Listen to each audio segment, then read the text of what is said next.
Bonjour à tous. Est-ce qu'il y a des gens? Yes, Samuel, Arthur. Tu m'entends? Très bien. Super, je t'entends bien aussi. Parfait. Arthur et Sandrine, si vous voulez nous rejoindre sur la scène. J'arrive. Salut, Arthur. Salut. Enchanté. Tu vas bien? Enchanté. Ça va et toi? Super. Content de vous voir finalement. Ça s'est rempli très très vite. Ouais. C'est souvent comme ça. C'est un peu pénible parce que tu crois qu'il n'y a personne qui va venir et puis d'un coup, en fait, Ah ouais? c'est plein, ouais. Bon. Ouais, c'est pareil même pour les sessions, les vraies sessions. Tu as beau les poster 2 semaines à l'avance, les gens ils se décident un peu au dernier moment et c'est Salut. normal, ils savent pas trop. Bonjour. Bonjour. Salut Sandrine. Bonjour. Salut Hué. Hello. Est-ce que. Vas-y. Alors, attends, on va voir si les autres nous rejoignent.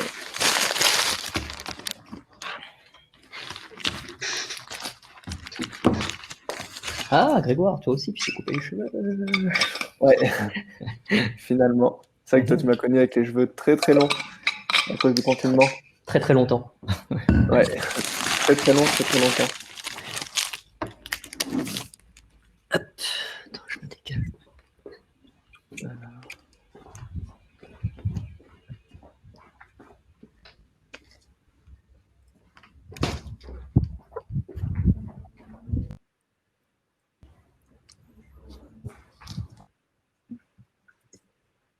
Je crois que j'ai mal à la première part, mais j'ai la chance.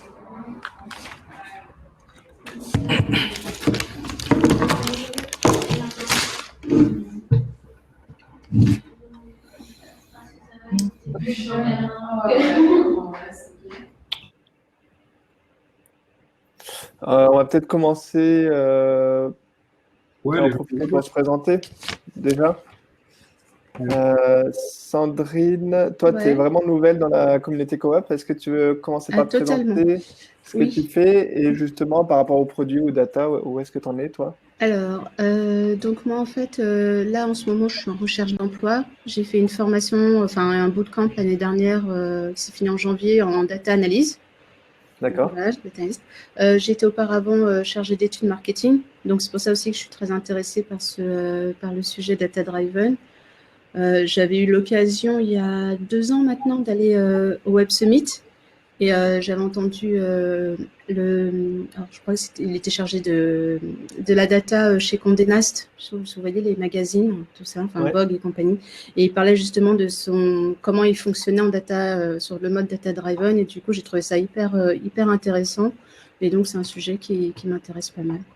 Ok, trop chouette. Voilà. C'est quoi le bootcamp que tu avais fait? Celui de Aronac. Ok, ouais. Voilà. C'est chouette. Mm. Du coup, moi aussi, c'est drôle, on a un peu, je pense, la même carrière. J'ai commencé justement aussi dans les études. D'accord. Pardon. Et après, je suis passé à la data justement parce que je trouvais ça hyper excitant de me rendre compte que d'un coup, tu peux avoir plein de données sur plein d'utilisateurs d'un coup. Ouais. Donc top, Ouais. je pense que tu vas pas être trop perdu du coup. Parce que derrière tout ça, c'est quand même la psychologie J'ai utilisé utilisateur justement j'ai étudié la psychologie sociale Bien, si je me justement trompe aussi, justement pour aller faire des études marketing. Donc, voilà. Ok, super. Ok. Ouais, bah, je pense que c'est hyper important ça. Et je pense qu'il y a beaucoup de gens qui sont en data et qui n'ont pas ce background et donc qui comprennent pas ce qu'il y a au fond des data.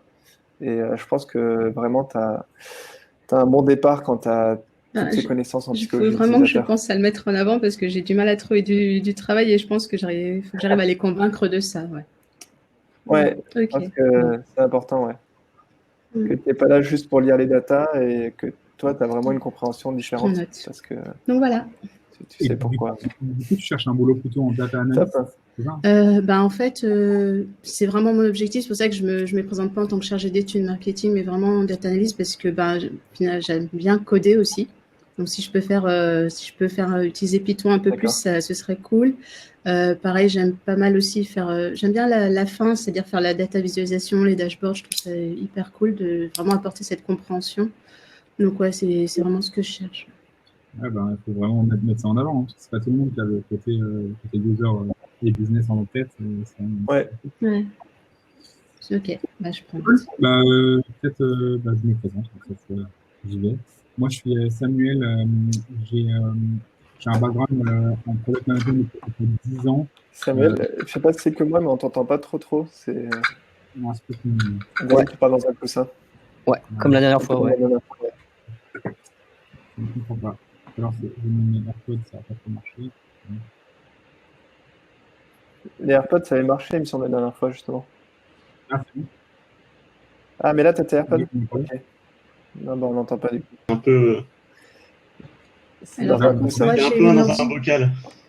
Ouais, il y a un bruit de fond, un bocal Oui. avec un bruit de fond. Ouais. Et puis moi, j'ai mis mon ventilo sur mon ordi qui est en train un peu de chauffer, donc il y a peut-être ça aussi. Mais J'ai moi peut-être- Ah, c'est Sandrine, d'accord. Ma faute. Là, c'est bon. Ah bah là, il... Bah, ça a disparu. Allô. Là, c'est meilleur ou Yes. pas? Ouais, c'est mieux. Et J'ai changé de micro et normalement, j'ai mis celui des AirPods. Voilà. Ok. Vous m'entendez mieux du coup? Oui. Ouais. Ok. Très bien. Voilà, c'est Rapidement, moi, je suis devenu coach en product management il y a 1 an avec le constat de me dire que la plupart des fondateurs de startups ne comprenaient pas le produit et ne savaient pas ce que c'était et que du coup, j'avais envie d'insuffler un petit peu le product management dans les entreprises en aidant les CEO à le mettre en place, parce que sans le CEO, ça ne fonctionne pas en fait, ça se met pas en place. En aidant les équipes à s'organiser autour de ça et en aidant les product managers à devenir, à se sentir plus légitimes par rapport à ça en fait. Donc voilà. Et du coup, je me suis rapproché de Grégoire depuis quelques mois parce que je trouve que Coop, c'est de la bombe et que c'est un peu le futur du travail.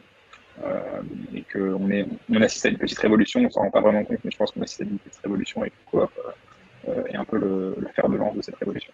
Voilà. C'est vrai, juste pour donner un peu de contexte, Sandrine, avec le confinement, on a commencé à faire beaucoup de sessions en ligne, mais à la base, Coop, c'était vraiment en fait des sessions de coworking à domicile chez nous, et justement des petits groupes de travail où on échangeait énormément sur nos outils, nos méthodos, justement nos métiers de freelance, parce que souvent c'était beaucoup des freelances et entrepreneurs. Et donc avec le confinement, on a décidé de plus en plus de faire ce genre de sessions en ligne. Mais à la base, on se retrouve chez les gens. Ok.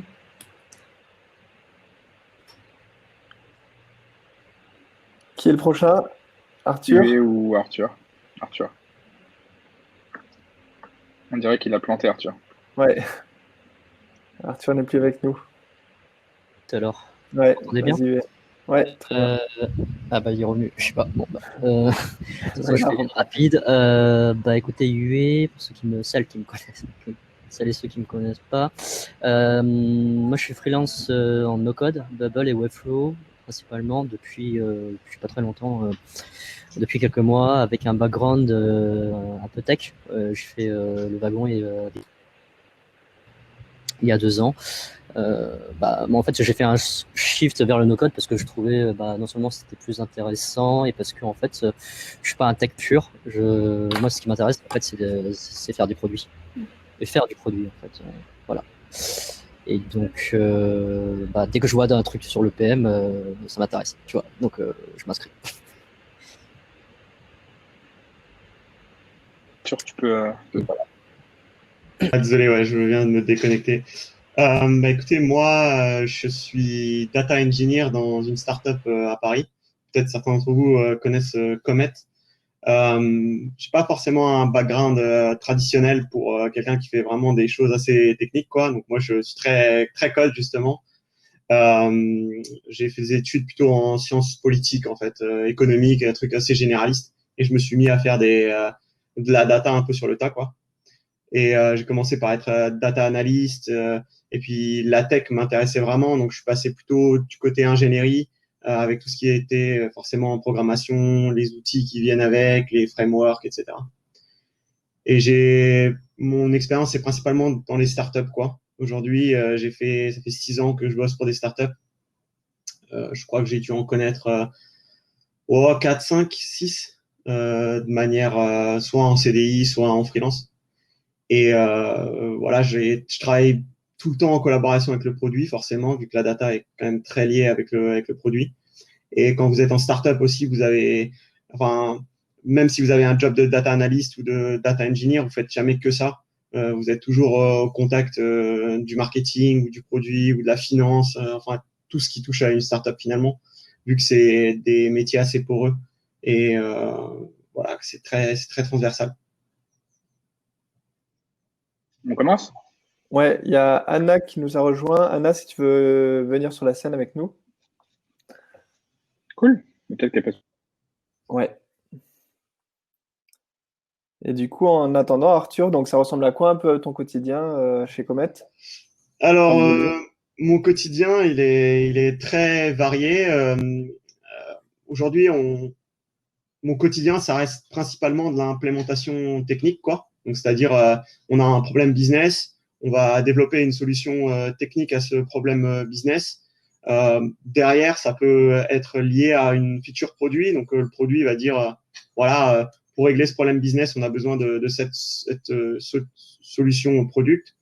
Et parfois, la data a un rôle à jouer direct, c'est-à-dire que dans l'implémentation de cette feature-là, dans le produit, la data va jouer un rôle. Parfois, c'est un rôle plutôt indirect, qui est un rôle pour fournir de l'information, quoi, donc de l'analytics, et dire, voilà, aujourd'hui, c'est votre feature, elle va impacter tel ou tel pan, on va dire, de la boîte, de l'entreprise, des utilisateurs, et donc, il va falloir analyser telle chose, et on va construire ensemble on va dire un ensemble de KPI, donc de métriques, quoi, pour pouvoir traquer si jamais la nouvelle feature elle fonctionne bien ou pour pouvoir orienter éventuellement la feature du produit. Ok. Donc c'est vraiment moi je suis très technique aujourd'hui. Il y a beaucoup de particularités, que ce soit dans l'implémentation à la data, mais dans les architectures à la data aussi, tout ce qu'il y a autour. Donc enfin, je sais pas si, mais vous devez être un petit peu adepte de tout ce qui est DevOps. Donc ça, c'est tout ce qui est architecture. C'est des gens qui vont, vous savez, fabriquer les serveurs, etc. À la data, on est très transversal aussi sur ces sujets-là. Et vous utilisez quoi comme outil analytics, justement? Alors chez Comet, nous, on est sur Looker et sur Metabase. Ok. Il y a aussi Amplitude pour l'analytics produit. Ouais. Et ensuite, ouais, c'est principalement du Looker. Ouais. Ok. Top. Il y a Anna qui nous a rejoint. Anna, je ne sais pas si tu nous entends. Est-ce que tu veux te présenter rapidement et peut-être nous dire un peu ton expérience avec le produit ou la data, si tu en as? Yes. Salut à tous. J'ai Salut. un problème de caméra, je suis désolée, et Pas de ça lag problème. un peu aussi. Alors en fait, ouais, j'ai vu votre webinaire. Moi, je suis product designer et du coup, j'ai pas mal touché à Analytics et Amplitude. En fait, je vois que c'est un rôle majeur aujourd'hui quand on est designer comme tu le disais, hein, c'est super transversal. Du coup, tu as besoin d'être un peu partout sur les KPI pour voir en fait ton rendu et voir en fait quand tu implémentes de nouvelles features avec les PM, comment ça fonctionne. Moi, j'ai une expérience passée chez Dream qui m'a permis de voir un peu comment ça se passait en termes de user research. Je faisais beaucoup de user research et du coup, ça permettait en fait par la suite d'implémenter des core features assez intéressantes et on bossait sur Chartio pour tout le côté data, donc avec des data analystes. Et l'idée, voilà, c'était de coupler à la fois des études quanti et quali et détecter des insights à partir de ça. Donc voilà, c'est à peu près tout. Ouais, super intéressant. Donc toi, en tant que designer, tu rentres un peu dans la data aussi, du coup? Ouais, alors après, je suis encore débutante, mais c'est vraiment quelque chose que je pense qu'à terme, il faut vraiment développer. Après, je sais pas jusqu'où il faut aller, parce que finalement, en fait, il y a différents stades, hein, comme vous l'avez précisé. Parce que après, quand on rentre vraiment dans la data, il y a différents métiers, data analyst, data ingénieur. Ouais. Et voilà, tu étais de plus en plus confronté au code. Et moi, le code, c'est pas tellement mon délire, on va dire. Enfin, j'aime bien, je fais du front, hein, mais Ouais. après, ça s'arrête là, quoi. J'aime pas du tout le back-end. Donc, justement, la problématique, elle est là. Jusqu'où on va, en fait? Est-ce que ces outils-là, ils suffisent? Ou est-ce qu'on va aller chercher quelque chose de plus poussé? D'accord, hyper intéressant. C'est vrai que moi, quand je travaillais chez Ubisoft, justement, on faisait beaucoup de quali et quanti, on essayait de mettre ça ensemble. Comment vous arrivez justement à mélanger le quali et le quanti, si vous le mélangez? Anna, c'était pour toi. Ah, c'était pour moi, ok. Je Oui, pensais que désolé. c'était à répondre. Ok, d'accord. En fait, du coup, on faisait des user interviews et Ouais, du coup, partir de ça, on récoltait donc dans cette partie-là le Kali. Et puis après, le Quanti, donc on se référait, en fait, on travaillait vraiment avec beaucoup d'équipes, parce que c'était le produit, donc je travaillais avec beaucoup de PM. Mais parce qu'en fait, il y en avait plusieurs dans le sens où Dream, voilà, c'est une application mobile et puis à côté de ça, t'as le hardware, pardon, donc c'est le bandeau. Et du coup, c'était couplé en fait entre le bandeau et l'app. Et du coup, t'avais des insights à la fois pour le côté hardware et le côté software. Et du coup, après, donc tu bossais avec des data analysts qui nous donnaient en fait des chart pie donc sur différents aspects, soit le temps d'utilisation, la rétention du bandeau. Et puis à partir de là, en fait, on essayait de comprendre déjà pourquoi les gens avaient besoin de ce bandeau. Donc vraiment, est-ce que c'était pas trompé sur l'achat, parce que c'est quand même important de savoir que c'était pour des troubles du sommeil. Pour redonner un peu de contexte, voilà, c'est quelque chose Ouais. qui résout les troubles du sommeil. Et donc, du coup, il y a des gens qui l'achetaient un peu pour le côté gadget. Et du coup, comme c'est quand même un objet qui coûte cher, hein, ça coûtait la première version, elle coûtait 500 euros. Donc, du coup, il fallait pas que tu te trompes et ça faisait surtout, je travaillais sur la partie vraiment satisfaction. Donc, du coup, c'était vraiment des études poussées là-dessus. Et donc, on essayait de comprendre, voilà, dans un premier temps, donc côté Kali, pourquoi ils l'avaient acheté, comment ils avaient connu la marque aussi, parce que en termes de com, c'était important de relayer ça à l'équipe growth. Donc, du coup, c'était super transverse, parce que voilà, je bossais à la fois avec l'équipe growth, le product de façon générale et les data analysts qui nous donnaient des données, en fait, qui, par la suite, en fait, on les utilisait. Et on faisait merger en fait des insights. À la fois, en fait, on arrivait à voir par le Kali, le Quanti, on voyait que ça se synchronisait, tu vois. On voyait que Ok. voilà, on avait des avis positifs de ce côté-là, bah, on avait des chiffres positifs de ce côté-là aussi, côté analytics, tu vois. Ok, super intéressant. On va peut-être vous laisser commencer, Sam et Arthur. On n'a pas beaucoup de temps. Je prends la main. À vous. Hop, c'est parti. Vous voyez mon écran là. Hop. C'est bon là? Bon, pour moi. Ok, super. Alors, du coup, bienvenue à tous et à toutes. On va vous parler un peu de notre parcours. On va étudier pourquoi la data, pourquoi c'est important. Après, Arthur va nous parler du fait de construire une data fiable. On va voir les niveaux de data par rapport au type de personnes qui les utilisent, de la partie exécutive, où ils ont juste, entre guillemets, besoin de rapports, et de la partie, ça va vraiment jusqu'à la partie brute, où qui va taper dans la base de données et pourquoi. Moi, je vais vous parler en tant que PM, à quoi ça sert la data, comment on peut s'en servir et quels sont les niveaux d'utilisation. Les outils que j'ai utilisés aussi par le passé et que j'utilise encore. Notre expérience ensemble chez Startup Service, voilà, pour vous donner un petit peu un ordre d'idée. Et puis, Arthur nous parlera juste un petit peu des perspectives data.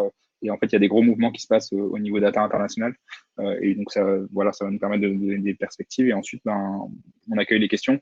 On peut accueillir des questions au fur et à mesure. Je pense qu'on a pas mal parlé au début. Donc là, il vaut mieux qu'on avance. Comme ça, on arrive au bout. Et s'il nous reste un petit peu de temps, on fait des questions. Ça doit terminer vers 12h30. Donc voilà, on va essayer d'avancer. Hop, Arthur, je t'en prie. Ouais, bah, je me suis déjà plus ou moins présenté, quoi. Aujourd'hui, moi, je fais de l'ingé data, mais les startups dans lesquelles j'étais, c'était principalement des marketplaces. Donc, quand vous parlez de marketplace, vous parlez surtout de supply et demand et surtout du matching entre la supply et la demand, quoi. Vous faites vraiment de la convergence finalement entre les deux. Et bien sûr, comme dans tout type de marketplace, vous avez forcément une web app ou des apps mobiles aussi. Et par là, vous avez de l'analytics qui se fait en termes user experience, quoi. Et voilà, moi j'ai fait un peu de freelance, j'ai donné aussi quelques cours en fac. Voilà, faut pas me répéter. All right. Nickel. Voilà, moi rapidement, on voit sur la gauche toute la partie expérience pro. J'ai commencé le produit un petit peu avant dans des stages où ça se mêlait au marketing parce qu'à l'époque c'était vraiment très très lié. Aujourd'hui, le produit se détache un peu du marketing et moi j'ai découvert le produit dans la partie product owner de la notion agile et donc j'étais dans une agence digitale. Ensuite, j'ai créé mon produit. Je suis ensuite allé chez Addictive en tant que PM. J'ai rencontré Arthur chez Startup Service en tant que PM encore. J'ai ensuite pris la direction produit d'une startup qui s'appelle The Renovation Man. Et l'année dernière, j'ai créé ma boîte pour devenir coach en product management avec l'objectif du coup d'évangéliser le product management à toutes les boîtes et principalement des startups entre 5 et 20 employés pour leur apprendre à bien consolider et à faire en sorte que ce soit une boîte plutôt product driven que sales driven ou tech driven. Voilà l'idée. J'ai plutôt un background business. J'ai fait une école de commerce. Ensuite, j'ai eu le syndrome de l'imposteur, donc j'ai voulu me former un petit peu au dev. Donc, il y avait des formations Live Mentor à l'époque. J'ai appris HTML, CSS. Et puis, du coup, vous verrez un peu dans la presse, mais en rencontrant Arthur, j'ai aussi appris le SQL. J'ai fait, voilà. À droite, on voit que voilà, je suis mentor et contributeur produit sur pas mal de réseaux, et il y a Coop, et je le mets avec plaisir parce que c'est un plaisir de contribuer à faire grandir cette communauté. Et puis pareil, en bas à droite, j'écris pas mal mes réflexions sur tout un tas de sujets, aussi bien sur mon blog qui est tout à droite que sur des autres médias. Voilà. Là, je te laisse prendre la main, Arthur. Alors, Ouais, c'était plutôt moi là. Ouais. vas-y, je t'en prie. Et donc pourquoi la data? Et du coup, on pense à la partie analytics. Ça nous permet du coup d'être, c'est un peu comme les lunettes du produit. Pour essayer de comprendre quelque chose, il faut d'abord poser le diagnostic entre guillemets, et donc savoir pour ensuite pouvoir prendre une décision. Peut-être si tu veux, Arthur, parler de ce sujet-là.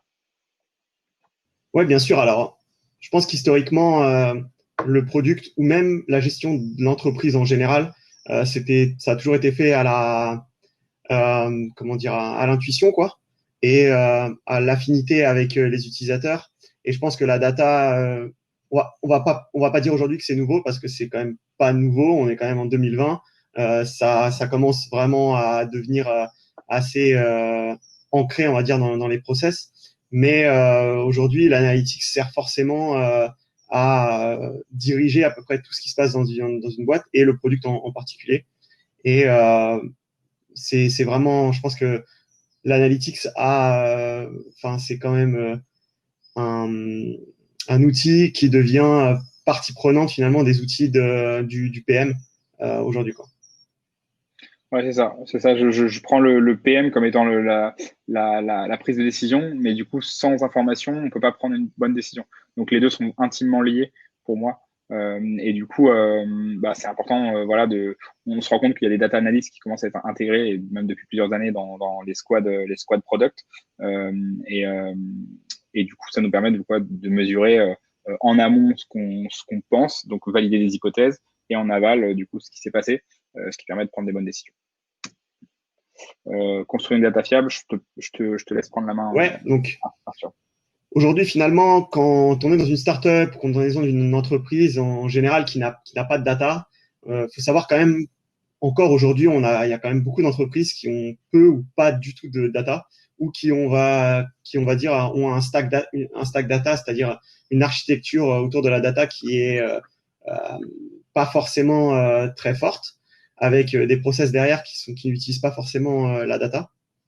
Et donc, moi, finalement, en fait, dans mes expériences, ce que j'ai fait au début principalement, je pense que les 3 premières boîtes que j'ai fait, c'était construire from scratch un écosystème data dans l'entreprise avec des outils assez traditionnels finalement, parce que ça n'a pas non plus beaucoup changé les pratiques. Je pense que la data, ça existe quand même depuis au moins les années 80. Enfin, SQL, c'est un langage qui a été inventé dans les années 70. Mais on va dire qu'aujourd'hui, c'est beaucoup plus accessible et c'est beaucoup plus facile de fabriquer on va dire, une stack data, une solution pour l'entreprise avec plusieurs outils qui est assez simple à faire. Généralement, j'ai toujours été aussi tout seul à le faire. J'ai eu une casquette, une espèce de triple casquette où d'un côté, tu vas faire de la data, l'ingé data, et de l'autre côté, tu vas faire de l'analyse, qui sont finalement généralement des choses où, quand on est dans des plus grosses équipes, vont être séparées en 2 jobs différents, quoi. Et quand je dis triple casquette, il y en a toujours une 3e aujourd'hui qui arrive, c'est tout ce qui est intelligence artificielle, data science, machine learning. Donc ça, c'est un peu décorrélé finalement de la business intelligence traditionnelle, donc des data analysts, quoi. Donc aujourd'hui, comment construire une data fiable finalement dans une entreprise? Je pense que la première chose qu'il faut garder en tête, c'est qu'il faut que la donnée soit crédible déjà et qu'elle soit fiable. Et ça, je pense que c'est hyper important. Pourquoi? Parce que si jamais vous avez un PM qui utilise un point de données à un moment pour faire sa feature ou pour faire son design ou pour construire sa stratégie produit, si jamais la data elle est fausse, forcément, la stratégie, l'empathie derrière. Et donc, je pense que la première clé, c'est de savoir que la data, ça doit être ce qu'on appelle une single source of truth, qui est un peu un espèce de paradigme en programmation ou plutôt en architecture, où vous avez besoin de concentrer finalement l'information à un endroit pour ne pas avoir, par exemple, plusieurs définitions de la même information, plusieurs endroits où la data elle va être stockée sous plusieurs formats. Pourquoi? Parce que ça vous permet en fait d'avoir un langage commun dans l'entreprise, que la finance, par exemple, qui va faire les comptes et qui va faire les factures, qui va faire les bilans de l'entreprise, va utiliser la même donnée finalement que le PM et va pouvoir communiquer de la même manière dans l'entreprise. Et ça, en fait, ça vous permet aussi forcément d'avoir une data qui est plus fiable, parce que si jamais vous avez deux endroits où vous avez de la data, est-ce que ces deux endroits, même si c'est la même donnée ou même si c'est la même représentation de la donnée, est-ce que ces deux endroits ont le même nombre de telle ou telle chose? À chaque fois, vous avez toujours des problèmes où vous vous rendez compte que d'un côté, vous en avez 30 et que de l'autre côté, vous en avez 29 et vous ne comprenez pas pourquoi. Et forcément, ça décrédibilise, on va dire, la data dans l'entreprise et ça pose des problèmes parce que derrière, si vous avez des décideurs, vont de moins en moins croire la data et parfois, c'est un peu, ça va être mis de côté au profit, on va dire, de l'intuition qui peut être très bonne, mais qui ne sera pas forcément, on va dire, backée par des données plus réelles, quoi. D'ailleurs, ça m'est déjà arrivé, moi, de venir dans une boîte et de voir qu'en fait, les développeurs, ils utilisaient pas tous la même base de données pour des choses qui étaient parfois similaires. Et du coup, on ne sait pas quoi croire. Moi, en tant que PM, je ne sais pas quelle donnée aller chercher, quelle est la bonne. Parfois, ça se ressemble en termes de nomenclature. Donc, on ne sait pas exactement, enfin, c'est pas clair, en fait. Et souvent, c'est quand c'est des boîtes qui se sont construites empiriquement sans avoir de réflexion data à la base. Et du coup, quand il y a une personne qui vient data, en général, son premier travail, c'est de tout cleaner, quoi. Cleaner d'abord et ensuite construire. Mais voilà, petit aparté. Non, mais c'est sûr. Je pense que aujourd'hui, ça se traduit techniquement, généralement, par l'apparition. Je pense que tout le monde a peut-être déjà entendu le terme, mais de ce qu'on appelle un data warehouse dans une entreprise. Parfois, vous allez entendre le terme data lake. C'est peu ou prou la même chose, en fait, finalement. C'est juste que vous allez avoir des types de données un petit peu différentes, généralement, qui sont dans un data lake contre un data warehouse. Mais un data warehouse, son but, c'est de centraliser, finalement, ces informations-là. Et par cette centralisation, finalement, la deuxième chose dont vous avez vraiment besoin, c'est de la documentation et de la vulgarisation des notions qui sont techniques, parce que parfois, vous êtes dans une entreprise et vous avez un produit qui est complexe. Je pense qu'on a tous envie de simplifier les choses et de les rendre très simples et d'avoir des KPI qui sont très simples, mais parfois, ce n'est pas toujours possible. Parfois, vous avez des choses qui sont complexes et il faut savoir représenter la complexité pour que tous les stakeholders, ou du moins les stakeholders, donc on va dire les parties prenantes à différents niveaux, puissent avoir le même vocabulaire et la même compréhension, ou on va dire la compréhension nécessaire à leur niveau, je vais dire hiérarchique, mais enfin, à leur niveau, on va dire, de compétences, leur zone de compétences, par rapport à un point de données, quoi. Et ça passe généralement par la documentation. Je peux vous donner un exemple. Je ne sais pas comment par exemple, Anna, tu disais que tu utilisais Amplitude. Moi, je sais qu'Amplitude, c'est un super outil, mais on rencontre souvent le problème il y a plein de choses. Et la première fois que tu utilises Amplitude, c'est toujours très compliqué à dire, il y a beaucoup de choses, quoi. Je sais pas comment tout faire. Surtout quand tu as un produit qui peut être très large, horizontalement, ou même très deep, enfin très profond verticalement. Et donc, ça peut poser des problèmes pour un PM, par exemple, qui n'est pas forcément très technique, d'aller comprendre la donnée. Si jamais vous avez de la bonne documentation, une documentation qui est saine, avec, comme je le disais, par exemple, un vocabulaire clair dans l'entreprise, des notions, un glossaire ou ce genre de choses-là sur les KPI et sur comment j'appelle mon client, est-ce que je l'appelle consommateur, est-ce que je l'appelle client, est-ce que je l'appelle entreprise, est-ce que je l'appelle… Enfin, voilà, je pense que c'est très important pour construire une donnée qui est fiable et qui est crédible. Et c'est d'ailleurs là où le produit et la data travaillent parfois ensemble pour pouvoir s'accorder sur la bonne nomenclature et la bonne documentation. Et c'est important aussi de ne pas passer d'un terme à l'autre. Souvent dans les entreprises, on a un développeur qui appelle, bon, voilà, c'est vraiment la notion de vocabulaire et ça, je pense que c'est un premier élément très important. Je pense aussi que les KPI, et ça, on le verra sur les slides un petit peu après, mais c'est très important d'être d'abord très vaste pour que tout le monde les comprenne bien, puis ensuite d'être très précis par zone de compétences, donc que ce soit du PM ou du marketing, mais même pour les products, que ce soit par feature, par squad, et que ça soit assez récurrent, pour qu'on ait toujours les mêmes KPI pour que une certaine routine se mette en place. Et enfin, je pense que… Ouais, voilà. Vas-y. Ah, vas-y, c'est pour la suite.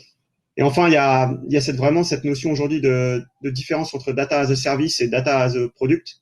Ça, je pense qu'on pourra peut-être la détailler un petit peu après, mais c'est vraiment cette idée que il y a vraiment un gap entre avoir une équipe de data qui va fournir clé en main des données à des products ou à des designers ou à des exécutives et avoir un écosystème data dans l'entreprise qui permet à ces personnes-là d'aller chercher l'information qu'elles veulent sans faire appel à la data.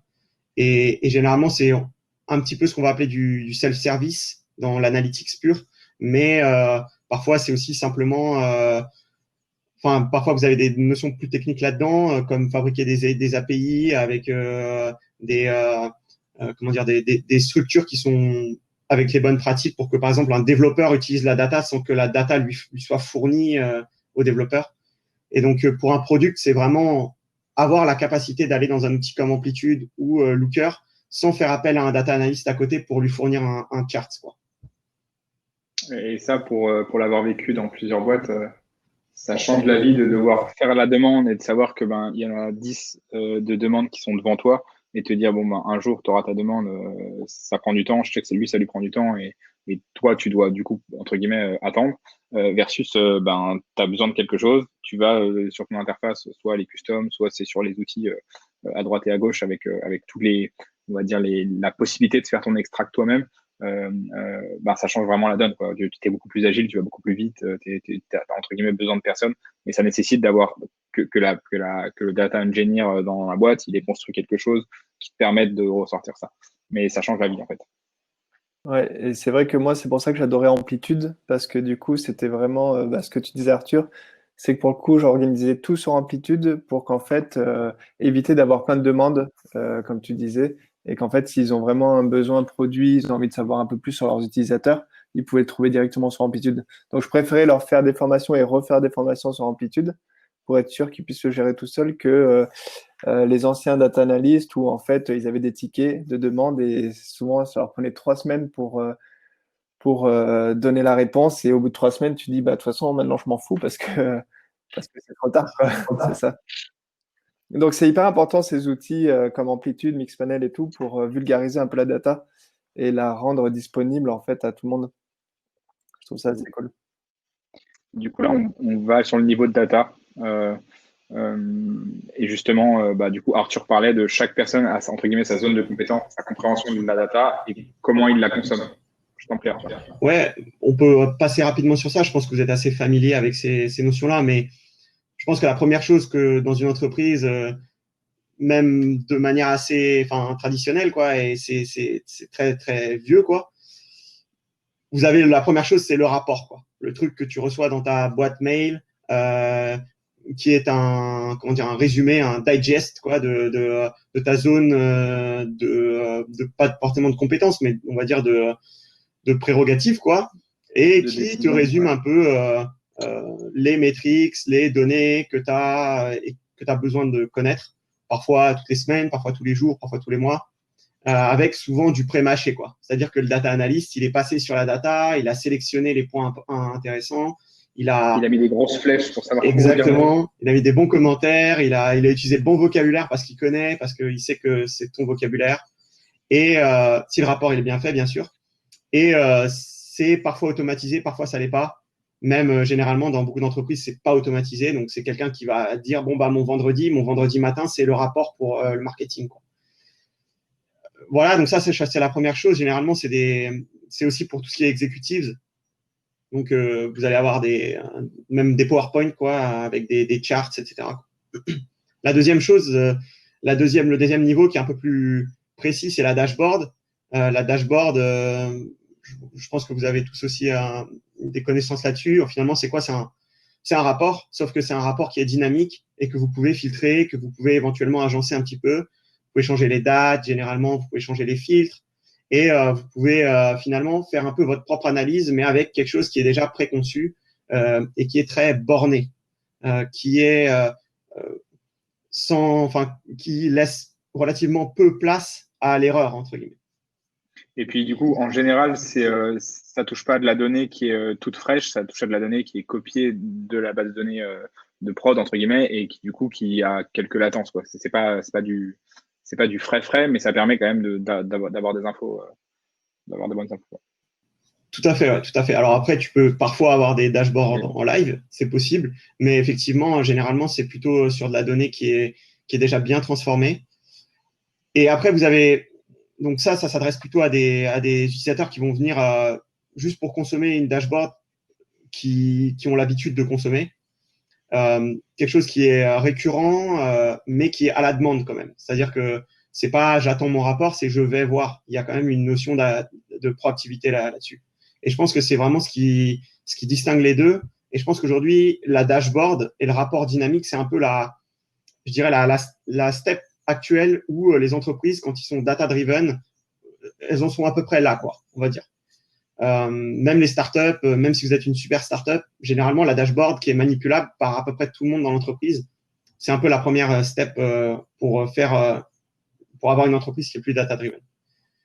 Le troisième point, et je passerai rapidement sur le quatrième, mais le troisième point, c'est ce qu'on va appeler le cube. Alors, on peut passer sur le terme, hein, vous n'avez pas besoin de noter ce terme-là, mais c'est vraiment cette idée que au lieu d'avoir une dashboard, vous allez avoir finalement des dimensions et des mesures, et vous allez pouvoir vraiment fabriquer votre propre analyse derrière. Et ça, généralement, ça nécessite beaucoup de formation entre les deux pour être conscient de ce qu'on est en train de regarder quand on n'est pas forcément très connaisseur en termes de statistiques et qu'on ne connaît pas forcément le produit par cœur. Donc là, forcément, si c'est pour des product managers, généralement, ils connaissent très bien leurs produits. Mais le cube, ça va vous permettre en fait de faire tout ce qu'on appelle des pivots en Excel. Peut-être que vous avez déjà entendu parler des tableaux croisés dynamiques. Bah, c'est un peu ça, mais c'est un peu ça avec des outils un peu plus performants aujourd'hui et avec de la donnée qui est pas dans un fichier Excel, quoi, qui est dans une base de données avec plus de sources de données, plus de particularités, de filtres, etc. Et surtout plus performantes. Et ça, c'est vraiment cette capacité de rester proactif dessus et d'aller vraiment chercher dans plusieurs sources de données au lieu d'avoir besoin de quelque chose qui est déjà fabriqué par des data analysts. Et là, c'est un peu la différence entre du data as a product et du data as a service. Là, on commence à passer dans la step où vous fabriquez des choses qui sont consommables et qui sont manipulables par des utilisateurs finaux. Et enfin, forcément, la dernière step, c'est la step un peu ultime où vous avez des compétences techniques, vous faites du SQL. Généralement, aujourd'hui, en plus, le SQL revient un peu sur le devant de la scène parce que c'est facile à apprendre, c'est facile à manipuler, c'est facile à comprendre, ça se lit presque comme de l'anglais. Et bien sûr, ça peut aller très loin. Mais je pense qu'aujourd'hui, même un product manager qui est un peu technique peut facilement aller vers du SQL, se faire des formations et avoir la capacité d'aller plus loin ou peut-être faire ses propres analyses sur des données brutes, sur des tables dans des bases de données. Pour la petite histoire par rapport à ce slide, moi, dans un de mes premiers postes en tant que product, on avait fait on avait fait pour toute la boîte un dashboard analytics qui ressemblait à du data as a product. Et derrière, ça tapait direct dans la base de données live. Et en fait, moi, j'arrivais, je faisais mes petites requêtes et tout. C'était pas du SQL, c'était des requêtes. Enfin, vraiment, c'était simplifié pour que ce soit accessible à des gens. Mais sauf que je ne savais pas, moi, que ça prenait accès en live et tout, et que ça pouvait faire planter le site entier. Et ça a fait planter le site entier pendant genre une demi-heure. Et donc j'ai fait perdre plusieurs milliers d'euros. Voilà, donc c'est marrant parce que rétrospectivement, je me rends compte que déjà, il faut bien l'expliquer, faut bien former les gens autour. Et typiquement, c'est un truc où j'aurais pas dû avoir accès moi sans avoir une petite formation. Et donc, c'était presque le numéro 4 qu'on voit ici, un accès brut à la base de données, mais avec la partie 2, avec le dashboard, le rapport dynamique. Et donc, en fait, voilà, c'était pas borné et ça avait un accès brut à base de données. Donc, c'est assez intéressant de le voir rétrospectivement qu'en fait, j'aurais dû être soit mis tout à gauche dans le truc 2, soit qu'on m'explique bien qu'avec avec des gros panneaux, qu'il fallait pas toucher, en fait. Donc, voilà, pendant une demi-heure, c'était assez intéressant. Bah voilà, ça m'amène à la slide où ben, concrètement, en tant que PM, ça sert à quoi? Le premier point, c'est de crédibiliser son discours auprès des stakeholders. Quand on fait des recherches, quand rétrospectivement on a testé une fonctionnalité et du coup on veut avoir de la data et on veut se rendre compte que ça a marché ou ça n'a pas marché, valider ou invalider une hypothèse, ça permet du coup de confronter la data à l'intuition. Par exemple, bah, il peut y avoir des personnes, que ce soit au-dessus de vous hiérarchiquement ou des personnes qui vont compter dans la boîte pour tel ou tel sujet, et ben ça permet de ramener des faits en fait et d'objectiver les choses. Quand on confronte l'objectif au subjectif, déjà les intuitions c'est bien, il faut en avoir et tout ça, mais ça permet du coup de les confronter et de faire peser la décision, de peser sur la décision avec des choses, avec des faits. Donc moi ça m'est déjà arrivé en entreprise à plein de reprises et ça me permettait aussi du coup d'être beaucoup plus sûr de moi dans les intuitions que je pouvais avoir et du coup on peut amener une intuition et elle a plus de poids parce qu'elle a de la data, ou alors on peut aller contre une intuition d'une autre personne en disant bah moi je pense qu'il y a ça, donc ça permet d'amener le débat et ça permet du coup à la fin de prendre une décision mais en ayant tous les tenants et les aboutissants. Pareil, moi ça m'a créé carrément une nouvelle routine data.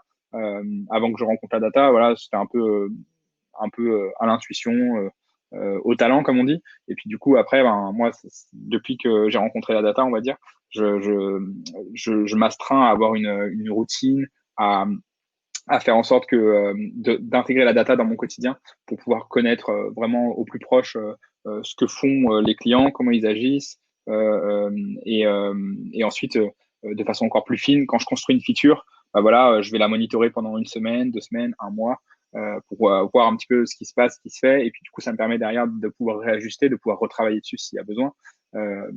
Donc ça c'est plutôt une très bonne chose. Ça fait en sorte qu'on connaît mieux nos users sur la partie quanti, et après il y a la partie quali qu'il faut toujours continuer.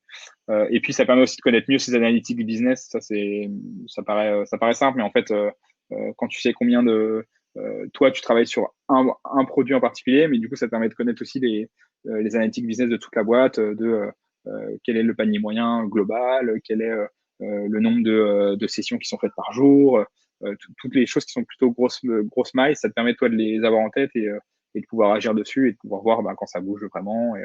Et voilà, il y a le fait que toi, en tant que PM, tu apprends en continu. Typiquement, moi, j'ai appris le SQL aux côtés d'Arthur. C'était intense, c'était hyper intéressant.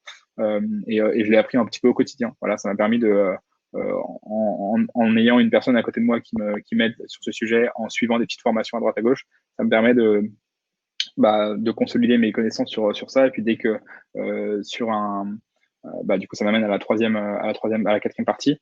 Dès que je vais créer une user story sur une nouvelle feature, à la conception, je vais me demander à quel endroit je veux traquer. Qu'est-ce que je veux traquer? Pourquoi je veux traquer?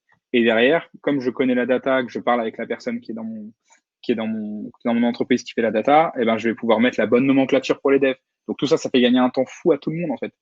Et à moi, parce que je sais ce que je vais traquer, et aux devs, parce qu'en fait, je leur mets carrément le nom de l'événement et là où ça va taper dans la base de données. Et donc, ça fait gagner du temps à tout le monde et ça fait en sorte que, du coup, on soit data-driven, mais à la base, à la conception. Donc voilà, et ça nous permet aussi de créer tous les dashboards au moment où on crée la feature, au moment où elle est mise en prod, ce qui fait que derrière, ça marche, quoi. C'est un peu clé en main. Ouais, moi, je voulais rebondir un petit peu sur cette routine parce que je trouve que c'est très important. Moi, j'ai noté que dans mon expérience, il y avait un truc qui marquait vraiment dans les startups ou dans les entreprises en général, c'est vraiment ce business analytics qui doit être un peu en filigrane de l'activité de tout le monde parce que peu importe le job que vous avez et en particulier quand vous êtes PM, finalement, quand vous faites une feature, le but, c'est quand même que c'est un impact sur la bottom line, quoi, entre guillemets. Vous êtes une startup, généralement, c'est quand même pour faire un peu de l'argent. Enfin, c'est généralement le principe. Hein. Et ce business analytics, ça n'a pas besoin d'être complexe, mais je pense qu'en fait, ça permet aussi de créer du lien avec juste pourquoi est-ce que vous êtes dans une entreprise et pourquoi est-ce que vous avez ce job-là et à quel point, finalement, en fait, l'entreprise, elle progresse grâce à vous. Finalement, comment dire, ça se représente comment? Bah, peut-être vous avez dans certaines entreprises des écrans quand vous rentrez avec les dashboards, avec une dashboard ou avec 3 métriques qui sont importantes pour la boîte. Combien on a fait d'argent hier? Combien il y avait d'utilisateurs en plus hier? Et finalement, même si vous travaillez sur quelque chose qui a rien à voir avec ça, c'est quand même un lien qui vous permet de lier tout le monde dans l'entreprise. Et je pense que la business analytics, on l'oublie souvent et on a tendance à avoir un peu la tête dans le guidon, quoi, dans son métier à soi et ses KPI à soi. Mais je pense que le business analytics, c'est être transparent aussi dans l'entreprise, savoir combien on gagne, combien est-ce qu'on fait d'argent, c'est important. Et je pense que ça a un impact beaucoup plus fort sur l'engagement des Ouais, c'est vrai, différents c'est salariés. partie de la culture. C'est vrai. Right. Concrètement, ça c'est pour vous donner un petit peu un ordre d'idée. Il y en a d'autres, mais voilà les principaux outils. J'ai commencé un petit peu chez Addictive à avoir des rapports tableaux. On commençait à avoir des business analysts qui nous créaient tout ça. Et donc pareil, à la base c'était envoyé par email. On pouvait un peu les manipuler, mais c'était un peu complexe pour nous quand on n'était pas tellement tech. Ils ont mis en place un outil qui s'appelle Logmatic qui se branchait direct à tous les événements qu'on avait en interne. Et on avait des milliards. Puisqu'on faisait de la pub et on était affiché dans on affichait une publicité sur beaucoup d'éditeurs. Et donc ça, Logmatic, c'était génial parce que ça nous permettait pour le coup de toucher sans casser. Et là, vraiment, ça m'a montré la puissance de pouvoir croiser les choses, de pouvoir faire des analyses fines. Quand on avait une campagne de pub à tel endroit sur tel éditeur, je pouvais tout croiser pour voir si tel format il performait mieux qu'un autre. Google Analytics, je l'ai découvert un petit peu plus tard, bizarrement. Mais pareil, direct de prime abord, j'ai trouvé l'outil complexe. Je me suis dit, waouh, il y a trop de trucs, je comprends rien. Et en fait, quand on démarre, quand on commence à créer ses propres dashboards, quand on commence à faire ses petites analyses, c'est plutôt très intéressant. Mixpanel, alors ça, il y a une guéguerre dans les boîtes dans lesquelles on était. C'est est-ce qu'on prend comme source de vérité Google Analytics ou plutôt Mixpanel, puisqu'on mettait du coup systématiquement les deux événements. Voilà, j'ai trouvé Mixpanel mieux fait sur la partie funnel, où en fait on peut choisir vraiment le funnel et voir ce qui se passe de bout en bout. Et ça c'était plutôt intéressant. Donc Mixpanel plutôt bien sur ce sujet-là. Sinon la partie UI et DataVis elle est un peu vieillotte, donc peut-être que ça a évolué depuis. On m'a beaucoup parlé d'amplitude et je pense que ça, voilà, j'ai pas encore eu l'occasion de l'utiliser, mais j'imagine que c'est mieux.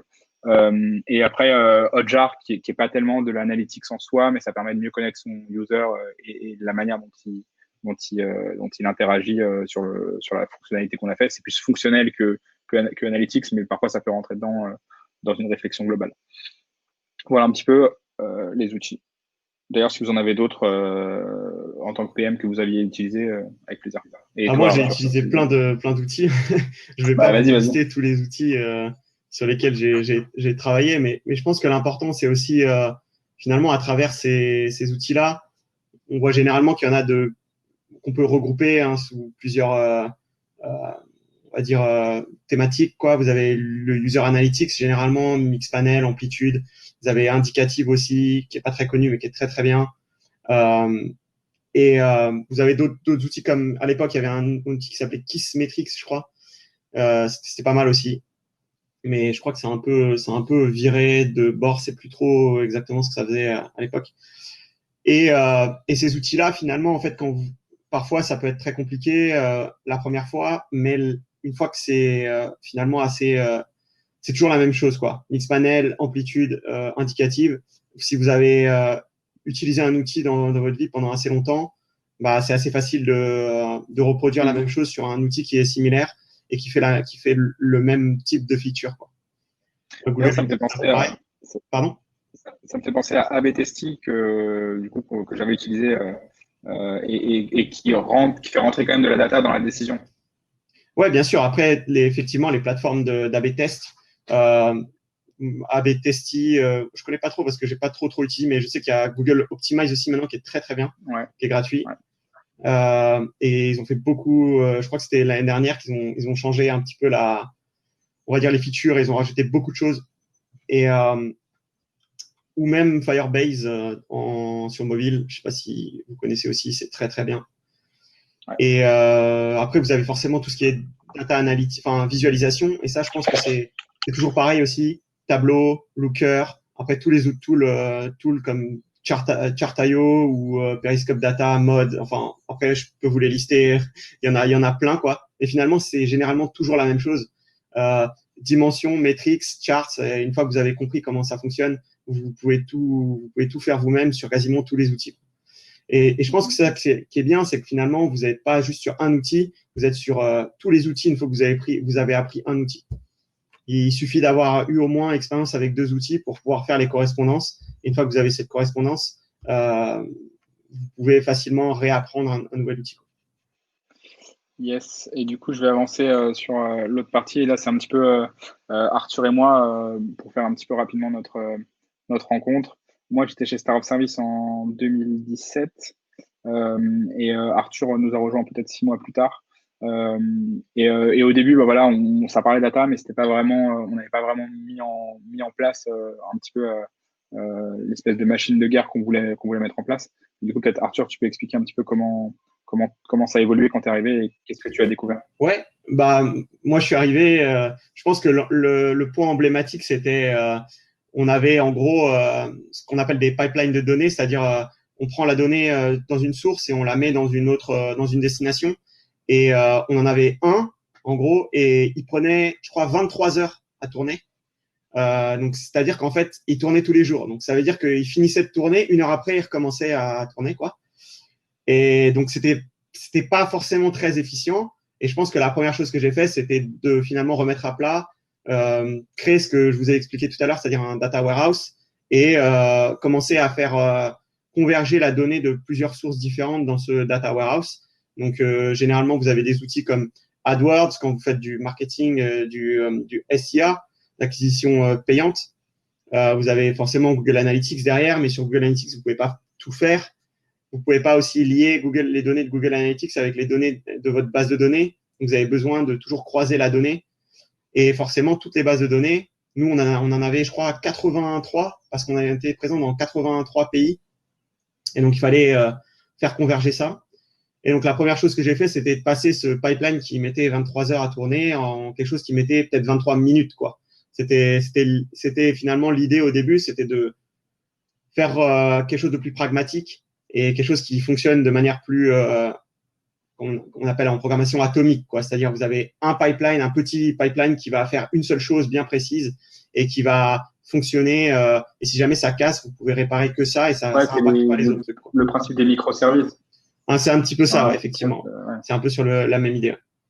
Et donc, une fois que vous avez un data warehouse et que vous avez de la data, qu'est-ce que vous faites? Vous mettez de l'analytics, de la visualisation par-dessus. Et donc, on avait Tableau, je crois que c'était déjà là. Et Tableau, c'est un outil qui est, moi, maintenant, aujourd'hui, je suis plus trop fan, mais je pense que c'est vraiment un bon outil. C'est pas pour rien qu'ils ont 50% du marché de l'analytics aujourd'hui. Donc, ça reste quand même un outil, il faut pas se mentir, qui est plutôt bon. Mais c'est pas un outil qui est facilement accessible à des utilisateurs qui sont pas trop techniques, qui peuvent pas télécharger le logiciel, publier des dashboards, c'est plus complexe. Et voilà, hein, je pense que c'était vraiment l'essentiel, c'était d'avoir la possibilité de faire ça. Et ensuite, on a fait un peu de training aussi sur SQL. Ouais. C'est ça. Moi, j'ai commencé à le voir un petit peu faire tout ça. On était assis à côté et du coup, bah, déjà, je lui posais plein de questions. Comment ça fonctionne? C'est quoi un data warehouse? Pourquoi tu fais ce que tu fais? Et j'ai commencé du coup à m'y intéresser et à me rendre compte que du coup, j'ai demandé au CTO un accès à la base de données. Et du coup, quand j'avais mes petites demandes, je voyais que moi, j'avais pas envie de l'embêter. Il était sur des autres sujets et je me disais, bah voilà, j'ai envie d'être un peu autonome.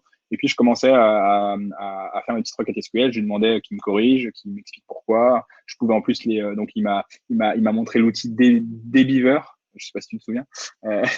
Et du coup, ça me permettait de faire mes requêtes SQL, de pouvoir les storer, ce qui me permettait de, derrière, quand j'avais besoin de la faire, elle était déjà là. Et voilà, donc j'ai un petit peu appris comme ça sur le tard et ça me permettait de faire mes petites requêtes et c'était top parce que quand j'avais bah voilà, comme je l'ai dit tout à l'heure, des choses à prouver ou à montrer ou à expliquer, ça me permettait d'avoir de la data derrière et de pouvoir la chercher seul.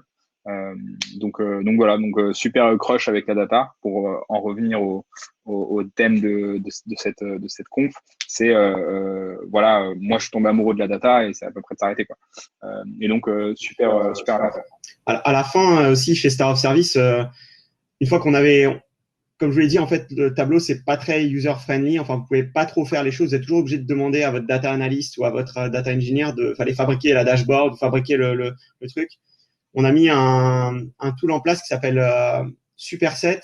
Ça fait partie des outils qui sont open source. Vous en avez 3 en gros aujourd'hui qui sont vraiment prédominants. C'est Metabase, Superset et Redash. Surtout Superset et Metabase. Superset, c'est l'outil en interne de Airbnb qu'ils ont construit et qui est maintenant open source et qui a un peu sa propre vie. Et finalement, ça permet justement de donner accès à ce cube là dont je parlais, qui les utilisateurs peuvent aller dessus. Et maintenant, enfin, moi je sais que après être parti de chez Star of Service, plusieurs des collègues qui sont restés utilisaient finalement quasiment que Superset parce que c'était on avait fait des workshops dessus, on leur avait expliqué comment ça marchait, on avait fait des formations. Et une fois que la personne elle commence à manipuler et qu'elle a ses données, c'était beaucoup plus facile pour elle d'aller chercher la data qu'elle voulait sur un outil qui ne nécessite pas forcément de faire du SQL. Top. Là, on va parler rapidement de comment le produit il peut être soutenu par des process data. Ouais, alors on peut passer rapidement vu qu'on n'a pas trop de temps qui nous reste, mais là, on a beaucoup parlé d'analytics, mais il faut savoir aujourd'hui que la data est, on va dire, l'utilité principale de la data finalement dans une entreprise, une fois que vous avez un peu plié le côté analytics. Certes, c'est bien de fournir de l'analytics, mais en fait, pour un data engineer ou un data scientist, c'est un peu, voilà, c'est cool, mais c'est pas top, quoi. Enfin, c'est pas super intéressant. Enfin, si, c'est intéressant, mais il y a des choses qui sont plus passionnantes, on va dire. Et vous avez déjà entendu parler du machine learning et de ces trucs-là, et donc tout ce qui est algorithme de recommandation. Et aujourd'hui, la data, et surtout grâce aux jobs comme data scientist et data engineer, vont pouvoir aller fournir des solutions qui sont utilisées par le produit, pas par le produit les gens, mais par le produit, la feature, quoi, le site web, ou donc par exemple des algorithmes de recommandation, ou tout ce qui est automation marketing, c'est-à-dire quand vous avez des événements, bah il s'est passé telle chose, et puis ensuite l'utilisateur il a fait telle chose dans les trois jours d'après, donc je vais envoyer cet email. Après, j'envoie cet email, mais je l'envoie que à 8 heures parce que cet utilisateur, il ouvre souvent ses emails entre 8 heures et 9 heures le matin. Donc, vous avez toute cette logique derrière qui vient se créer à partir de la data et qui est plus forcément de l'analytics et de la donnée statistique, mais qui est vraiment du product qui est data-driven, quoi, des features qui sont data-driven derrière. D'où l'importance de créer une bonne source de vérité fiable, parce que derrière, si tu bases ton produit sur ce genre de choses, faut que ce soit hyper tangible, hyper fiable et que tu puisses t'appuyer dessus, quoi.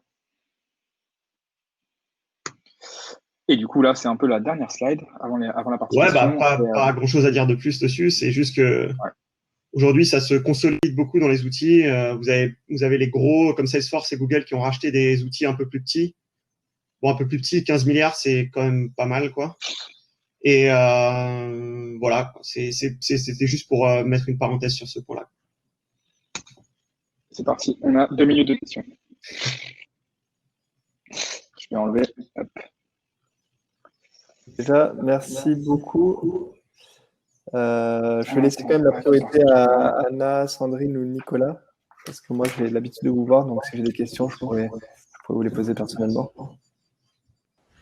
Moi, j'ai pas forcément de questions. Là, c'est déjà hyper riche. Donc, je vais essayer d'intégrer tout ça déjà. Je poserai nos coordonnées sur Coop, comme ça on sera disponible, quoi. Sur la page de la session, justement, vous pouvez retrouver le profil de tous les participants. Si jamais même vous avez des questions techniques, on peut toujours en discuter. Ouais, moi aussi, franchement, c'était super complet, super intéressant. Et pour le moment, ouais, j'ai pas de questions plus que ça, mais c'était trop cool. Et justement, je pensais à toi, Anna. On n'a pas parlé d'un produit analytics que moi, j'ai utilisé chez un de mes clients qui s'appelle Content Square. donc maintenant qui est très connu parce qu'ils ont c'est devenu une licorne, je crois, il y a quelques semaines. Et c'est un produit Analytics, je ne sais pas si tu connais, et qui est justement plus tourné UX, donc vraiment le flow des utilisateurs, leur expérience par rapport à telle ou telle feature utilisée. C'est Oui, puis assez tu peux intéressant. modifier des choses complètement dans leur funnel à la volée Ouais. sur des segments particuliers. Ouais, c'est vrai que c'est un super Et outil. pour le coup, c'est un outil que justement. Ouais, tu connais bien déjà? Non, j'ai pas eu encore l'occasion de le tester, mais on me l'a fortement recommandé. Ok, d'accord. Moi, je voulais en profiter alors, si vous n'avez pas de questions, pour vous poser une question sur le single source of truth. Moi, c'est un problème que j'ai eu chez tous mes clients. Parce que typiquement, c'est vrai que chez mes clients, quand j'arrivais, ils avaient souvent Analytics par défaut. Moi, j'arrivais, j'installais souvent Amplitude. On n'avait pas les mêmes chiffres. Et donc, finalement, plus personne ne faisait confiance ah, mais non, mais Analytics dit ça, Amplitude dit ça, et nous, on doit croire qui? C'est quoi qui manque pour justement avoir ce single source of truth en faisant rapidement? Alors, je pense qu'il y a d'une part des solutions qui sont purement techniques, d'autre part des solutions qui sont humaines. La solution technique, généralement, c'est d'avoir un support unique. Généralement, quand on fait du Google Analytics ou de l'event, quoi, on n'en a pas trop parlé, mais vous avez souvent tout ce qui est batch et live. Analytics et tout, ça va être du live et avec amplitude. Et il y a des outils comme, par exemple, Segment ou Snowplow, qui sont des outils, en fait, qui permettent de faire converger tous les événements d'abord vers Segment et puis ensuite vers les autres sources, vers les autres destinations, pardon. Et donc, en fait, si jamais dans l'entreprise, on fait un commitment sur un outil comme celui-là, par exemple, chez nous, chez Comet, on utilise Snowplow. Et donc, en fait, tous nos events, ils vont d'abord vers Snowplow et ensuite Snowplow les met dans Google Analytics, etc. Donc, forcément, par définition, c'est les mêmes events qui vont partout. Donc, comme ça, nous, on utilise ça pour l'analytics produit Amplitude, pour l'automation marketing avec un outil qui s'appelle Customer.io. Moi, dans les autres boîtes avant, j'utilisais ça avec un outil qui s'appelle Braze, anciennement AppBoy. Et on utilise ça aussi pour l'analytics pure avec la data, quoi. Et humainement, c'est pas vraiment humainement, mais je pense que il y a aussi tout ce qui est process de développement. Il faut intégrer justement ces outils-là dedans. Et il faut aussi auditer. Et ça, c'est important. C'est faire de l'audit, quoi. Parfois, c'est à la main, parfois, c'est pas à la main, c'est automatique. Mais d'avoir un système de monitoring derrière pour pouvoir s'assurer que quand il y a une feature produit, ça casse pas les événements de telle chose et qu'on a bien toujours tous les bons événements. Et ça fait partie du testing. Je pense que c'est important. Mais c'est pas donné à tout le monde de pouvoir faire des intégrations via des outils comme Segment ou via des outils comme Snowplow. Surtout que c'est assez cher. Donc, ouais, alors Snowplow, c'est gratuit. C'est open moi, source. moi j'adorais c'est bien cher. D'accord, ok. Ouais. Parce que je rêvais justement de mettre Segment, mais vu le prix. Ouais, il y a aussi c'est un peu outil qui compliqué s'appelle pour les clients. mParticles. Je sais pas si vous connaissez. C'est plutôt orienté mobile, ça. C'est très bien aussi niveau mobile. Ok, je vais regarder tout ça. Merci beaucoup. Et dernière question. Aussi, je pense que c'est une question assez technique et qu'on pourrait faire un autre webinaire là-dessus. C'est justement, j'adorais l'avant-dernier slide sur utiliser la data pour le produit. Je pense qu'aujourd'hui en France, on est encore trop data analyse et on fait pas encore, on profite pas justement de toutes ces data pour le produit. Comment tu fais en vrai? Est-ce que c'est de la data qui reste dans le produit et qui est réutilisée dans le produit, ou est-ce que c'est de la data qui sort du produit? Il y a un outil qui l'analyse et puis après qui la réinjecte dans le produit ou réinjecte dans un autre outil pour l'utiliser.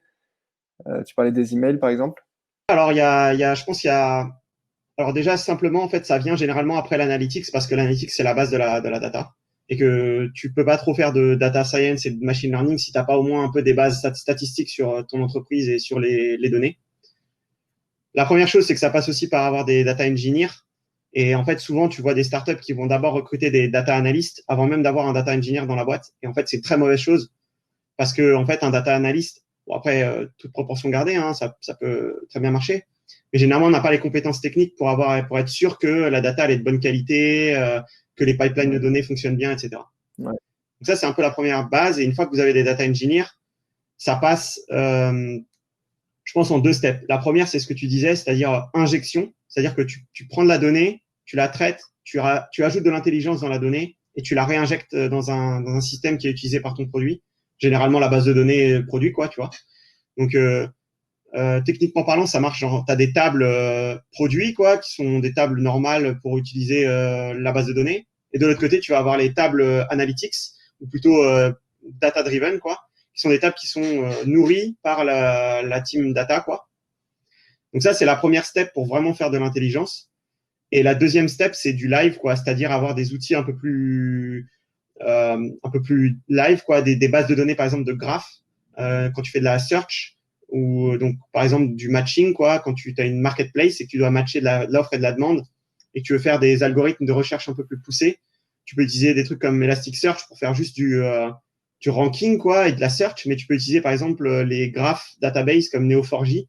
Et donc là, ça devient plus complexe. Tu fais des API, en fait, tu as un vrai process de software engineering qui vient se mettre en place dans ta data.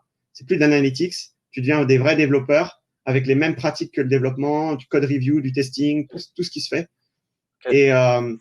Et ça, après, c'est naturellement quand ton équipe, elle grossit, je pense, et que ton produit se standardise et qu'il se solidifie, tu vois, que les process deviennent plus, je sais pas, j'ai déjà 4 squads, tu vois, j'ai déjà mes core features et je fais de l'improvement incrémental, tu vois, ce genre de choses-là. Donc, ça vient forcément quand ta boîte, elle lève une série B, une série C, ce genre de choses-là, ou que tu as les moyens, parce que tu es une grosse entreprise, de mettre en place des teams dédiés, quoi. Ok, super intéressant. Donc, ça veut dire, en gros, en conclusion, que c'est un peu compliqué de faire une expérience ultra personnalisée. Après, on pourrait effectivement, comme tu disais, s'étendre, parce que c'est un sujet, finalement, aujourd'hui, le plus important dans la data. Mais tu as aussi les entreprises qui se fabriquent parce qu'elles ont un produit qui est de l'intelligence artificielle, tu vois. Et donc là c'est à la base même de ton produit. Tu sais, des boîtes comme Algolia, c'est des boîtes qui avaient déjà de la data et des data engineers dès le début et qui fournissent un produit data. Donc derrière, tes PM et tes PM data, quoi. Petite question justement sur la partie data engineer, etc., sur le fait de savoir générer, est-ce que c'est l'idée de pouvoir créer, d'avoir l'intelligence, la connaissance de créer une base de données et de savoir comment en fait justement taper dans les données, les mettre au bon endroit, etc. C'est ça en fait? Ouais, il y a l'implémentation.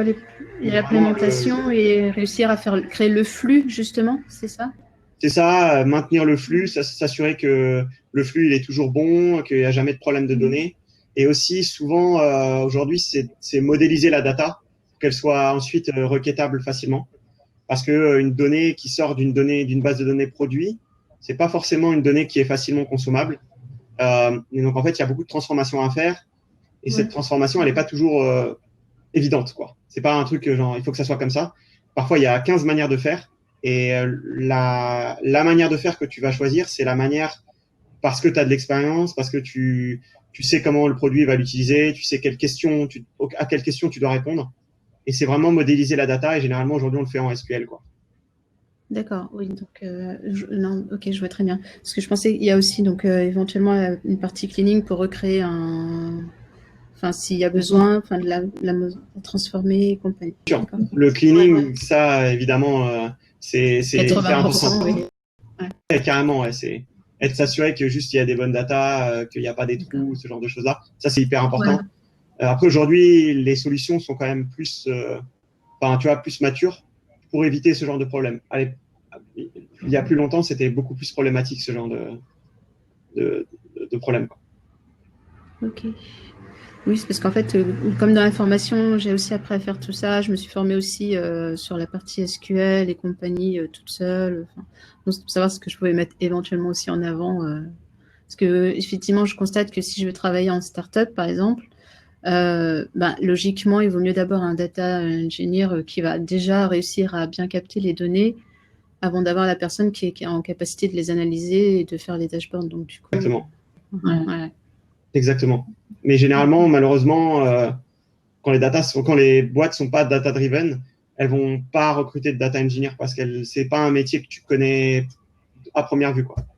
tu vas plutôt Ok. recruter un business analyst ou un data analyst.